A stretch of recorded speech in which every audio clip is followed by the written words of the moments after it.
Hello hi അസ്സലാമു അലൈക്കും. കാണുമ്പോൾ തന്നെ റെസിപ്പി എന്താണെന്ന് ഒരുവിധ ആൾക്കാർക്ക് മനസ്സിലായിട്ടുണ്ടാവും അല്ലേ. ഇതിപ്പോൾ ഇതാ പാൽക്കപ്പയും ബീഫും കൂടി ഒന്ന് ഉണ്ടാക്കിയതാണ് കേട്ടോ. ഞാൻ ഫസ്റ്റ് ട്രൈ ചെയ്തപ്പോൾ തന്നെ എനിക്ക് ഭയങ്കര ഇഷ്ടപ്പെട്ട ഒരു റെസിപ്പി കൂടിയാണ്. ഞാൻ പൊതുവേ കപ്പയുടെ അങ്ങനെ ഒന്നും കഴിക്കാത്തതാണ്. എന്നാൽ പാൽക്കപ്പ ഉണ്ടാക്കിയപ്പോൾ ഞാൻ ഭയങ്കര ഫാനായി കേട്ടോ.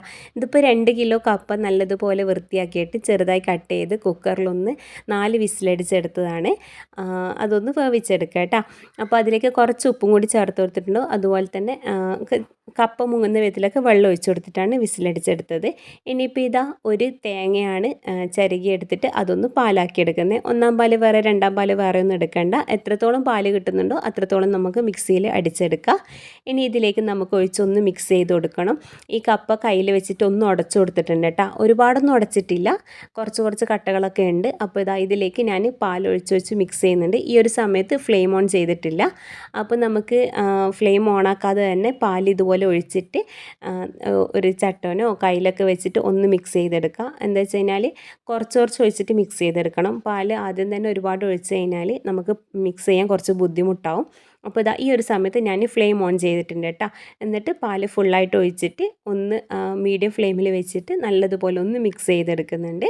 ഇനിയിപ്പോൾ അതൊന്ന് തിളച്ച് വരണം കേട്ടോ. ആ ഒരു സമയം കൊണ്ട് നമുക്ക് ഇതിലേക്ക് ഒന്ന് വറവിട്ടെടുക്കാം. അപ്പോൾ ഇതാ ഒരു ചീനച്ചട്ടി വെച്ചിട്ട് കുറച്ച് വെളിച്ചെണ്ണ ചേർത്ത് കൊടുത്തിട്ടുണ്ട്. ഒരു 2 ടേബിൾ സ്പൂണൊക്കെ വെളിച്ചെണ്ണ ചേർത്ത് കൊടുക്കുക. എന്നിട്ട് അതിലേക്ക് ഒരു ചെറിയ പീസ് ഉള്ളിയാണ് എടുത്തിട്ടുള്ളത്, ചെറിയൊരു പീസേ ഉള്ളൂ. അപ്പോൾ ഇതാ കറിവേപ്പിലയും കൂടി ചേർത്തിട്ട് നല്ലതുപോലെ ഒന്ന് മിക്സ് ചെയ്തെടുക്കുക. എന്നിട്ട് ഉള്ളി സോഫ്റ്റായി ചെറുതായിട്ട് കളറ് മാറുന്ന സമയത്താണ് നമ്മൾ ഇതിലേക്ക് ഒഴിച്ചു കൊടുക്കുന്നത്. അതിലേക്ക് ഒരു വറ്റൽമുളകും കൂടി ചേർത്ത് കൊടുത്തിട്ടുണ്ട്. ഇനിയിപ്പോൾ ഇതൊന്ന് ഹൈ ഫ്ലെയിമിലിട്ടിട്ട് നല്ലതുപോലെ മിക്സ് ചെയ്തെടുക്കുക. അടിക്കൊന്നും പിടിക്കാതെ ഒന്ന് നോക്കണം കേട്ടോ.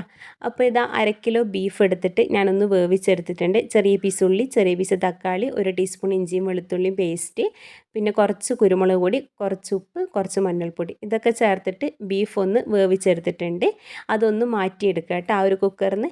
എന്നിട്ട് സെയിം കുക്കറിലേക്ക് തന്നെ ഞാൻ കുറച്ച് വെളിച്ചെണ്ണ ഒഴിച്ചു കൊടുത്തിട്ടുണ്ട്. ഇനി അതിലേക്ക് നമുക്ക് 2 സവാള കട്ട് ചെയ്തും കൂടി ചേർത്ത് കൊടുക്കാം. ഈ സവാളയിലേക്ക് ആവശ്യമായിട്ടുള്ള ഉപ്പും കൂടി ചേർത്ത് കൊടുക്കുക. ഉപ്പിടുന്ന സമയത്ത് ശ്രദ്ധിക്കണം കേട്ടോ, നമ്മൾ ബീഫിലും കൂടി ചേർത്ത് കൊടുത്തുകൊണ്ട് അതൊന്ന് ശ്രദ്ധിക്കണം. അപ്പോൾ ഇതാ ഉപ്പും കൂടി ചേർത്തിട്ട് ഉള്ളി ഒന്ന് സോഫ്റ്റാക്കി എടുക്കുക. കുറച്ചൊന്ന് കളറൊക്കെ മാറി വരുന്ന സമയത്ത് 2 തക്കാളിയും കൂടി കട്ട് ചെയ്ത് ചേർത്ത് കൊടുക്കുക. കൂടെ തന്നെ ഒരു 5-8 അല്ലി വെളുത്തുള്ളിയും കൂടി കട്ട് ചെയ്ത് ചേർത്ത് കൊടുക്കുന്നുണ്ട് കേട്ടോ. എന്നിട്ട് അതൊന്ന് നല്ലതുപോലെ മിക്സ് ചെയ്ത് ക്ലോസ് ചെയ്ത് വെക്കുക. ഒരു 5 മിനിറ്റൊക്കെ കഴിയുമ്പോൾ തക്കാളിയൊക്കെ ഒന്നുടനെ ചെറുതായിട്ടൊന്ന് സോഫ്റ്റായി വരും. ഈ ഒരു സമയത്ത് നമ്മൾ നേരത്തെ വേവിച്ച് വെച്ച് ബീഫും കൂടി ചേർത്ത് കൊടുക്കുക കേട്ടോ. ആ ബീഫിൻ്റെ വെള്ളത്തോടെ തന്നെ ചേർത്ത് കൊടുക്കണേ. എന്നിട്ട് നമുക്കതൊന്ന് വറ്റിച്ചെടുക്കാം. ഇനിയിപ്പോൾ ഇതിലേക്ക് 1 ടേബിൾ സ്പൂണ് അര ടേബിൾ സ്പൂണ് ബീഫ് മസാലയും, 1 ടീസ്പൂണ് മല്ലിപ്പൊടിയും, 1 ടീസ്പൂണ് കുരുമുളക് പൊടിയും, കുറച്ച് മഞ്ഞൾപ്പൊടിയും, 2 ടീസ്പൂണ് മുളക് പൊടിയും കൂടി ചേർത്ത് കൊടുക്കുക കേട്ടോ. ഒരുപാടൊന്നും പൊടീൻ്റെ ആവശ്യമില്ല. നിങ്ങൾക്ക് പിന്നെ എരിവൊക്കെ ഒരുപാട് വേണമെന്നാണെങ്കിൽ കുറച്ച് കുരുമുളകോ അല്ലെങ്കിൽ ഒരു പച്ചമുളകൊക്കെ ഒന്ന് എക്സ്ട്രാ ഇട്ട് കൊടുത്തോളൂ. ഞാനിപ്പോൾ പച്ചമുളക് തീരെ ചേർത്തിട്ടില്ല. ഇതിപ്പോൾ ഇതാ കുറച്ച് വെള്ളം കൂടി ഒഴിച്ചിട്ട് ഞാനതൊന്ന് തിളക്കാൻ വേണ്ടി വെച്ചിട്ടുണ്ട് കേട്ടോ. ഒരുപാടൊന്നും ഒഴിച്ചിട്ടില്ല, ഒരു 1/4 ഗ്ലാസ് വെള്ളം മാത്രമേ ഒഴിച്ചിട്ടുള്ളൂ.